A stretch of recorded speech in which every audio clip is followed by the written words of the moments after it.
Assalamu alaikum. Бүгін намаз соңындағы тәсбих дұғаларын оқып үйренуге, ал бисмиллах бастайық. Аля расулина салауат. Бұл жерде аля расулина салауат. Енді маңызды дұға осы маяқтан басталады. Субханаллахи вальхамдулиллахи ва ла илаха иллаллаху валлаху акбар. Бұл жерде созу қараңыздар. Субханаллахи вальхамдулиллахи ва ла илаха иллаллаху валлаху акбар. Енді келесі.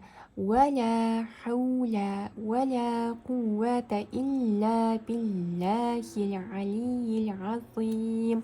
бұл жерде ولا созамыз حول ولا قوة إلا بالله العلي العظيم.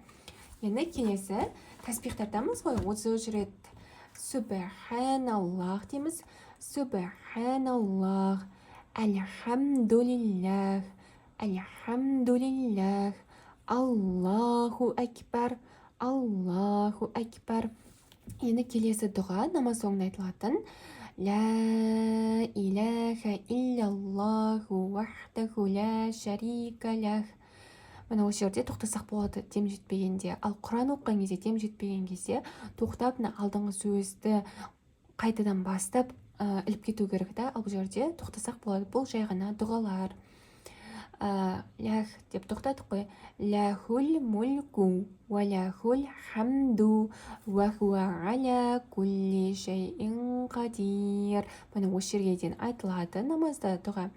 لا إله إلا الله وحده لا شريك له له الملك وله الحمد وهو على كل شيء قدير.